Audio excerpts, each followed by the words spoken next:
ക്രിസ്തുവേശുവിനാൽ അനുഗ്രഹിക്കപ്പെട്ടവരെ, നമ്മുടെ എല്ലാം ആത്മീയ ജീവിതത്തിലുണ്ടാകുന്ന വീഴ്ചകളിൽ ഒരു വിഷയത്തെക്കുറിച്ച് അല്പം ചില വാക്കുകൾ ഞാനിന്ന് നിങ്ങളോട് പങ്കുവയ്ക്കുവാൻ ആഗ്രഹിക്കുകയാണ്.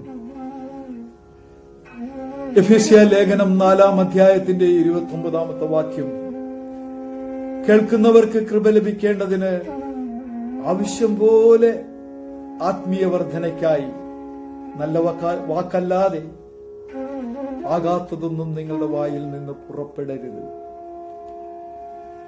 ചിലരുടെ പ്രസംഗങ്ങൾ മണിക്കൂറുകളോളം നീണ്ടു നിൽക്കും. കൂടുതലും ആത്മപ്രശംസകളായിരിക്കും. കേൾക്കുന്നവരുടെ ഉള്ള ചാർജ് കൂടി ചോർന്നു പോകും. എന്നാൽ ചിലരാകട്ടെ 20-30 മിനിറ്റ് നേരം പ്രസംഗിച്ചുള്ളുവെങ്കിലും കേൾക്കുന്നവരുടെ ജീവിതത്തിൽ ഒരു എൻറിച്ച്മെന്റ് ഉണ്ടാകും. ആത്മീയ ഗോളത്തിൽ നാം ഏറ്റവും കൂടുതൽ ശ്രദ്ധിക്കേണ്ടത് നമ്മുടെ വായിലെ വാക്കുകളാണ്. നാം സാധാരണ പറയാറുണ്ടല്ലോ, എറിഞ്ഞുപോയ കല്ലും പറഞ്ഞുപോയ വാക്കും നമുക്ക് തിരിച്ചെടുക്കുവാൻ സാധ്യമല്ല. എറിഞ്ഞുപോയ കല്ലും പറഞ്ഞുപോയ വാക്കും നമുക്ക് തിരിച്ചെടുക്കുവാൻ സാധ്യമല്ല. അയ്യോ ബ്രദറെ, ഞാൻ അങ്ങനെ ഒന്നും ഉദ്ദേശിച്ചല്ല അത് പറഞ്ഞത്. ഞാനൊരു കാര്യം പറയാം. നാം പറയുന്ന വാക്കുകളുടെ അർത്ഥം നിശ്ചയിക്കേണ്ടത് നമ്മളല്ല, അത് കേൾക്കുന്നവരാണ്. നാം ഒരു വാക്ക് പറയുമ്പോൾ ആ വാക്ക് നമ്മുടെ വായിലിരിക്കുമ്പോൾ തന്നെ അതുകൊണ്ട് എന്തെല്ലാം അർത്ഥ വ്യാഖ്യാനങ്ങൾ ഉണ്ടാകുമെന്ന് തിരിച്ചറിഞ്ഞതിന് ശേഷം മാത്രമേ സംസാരിക്കാവൂ. കേൾക്കുന്നവന്റെ കപ്പാസിറ്റി കൂടി നാം തിരിച്ചറിഞ്ഞുകൊണ്ട് വേണം സംസാരിക്കാൻ. ഒരുപക്ഷെ നാം പറയുന്ന വാക്കുകൾ ഗ്രഹിക്കുവാനായിട്ടുള്ള ആ കാലിബർ അവന് കണ്ടില്ലെന്ന് വന്നേക്കാം.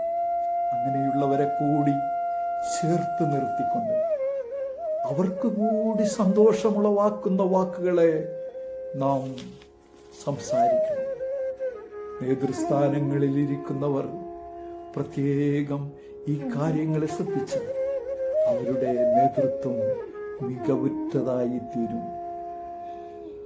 യേശുവിന്റെ വാക്കുകൾ ലാവണ്യമുള്ള വാക്കുകളായിരുന്നു.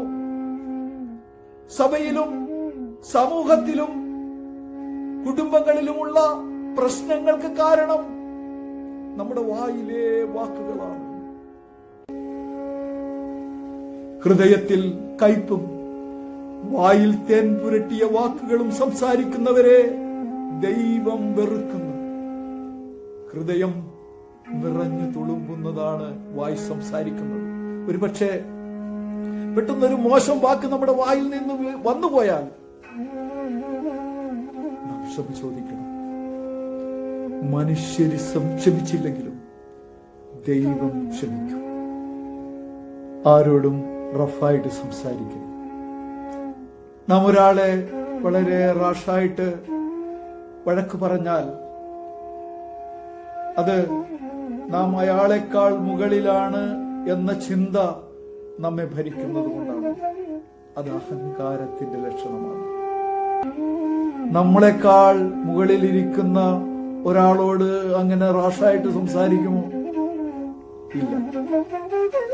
നമ്മളെല്ലാം ഒരു ശരീരത്തിന്റെ അവയവങ്ങളാണ്. ആരും ആരെക്കാൾ വലിയവരല്ല. എല്ലാവരും ദൈവസന്നിധിയിൽ ഒരുപോലെയാണ്.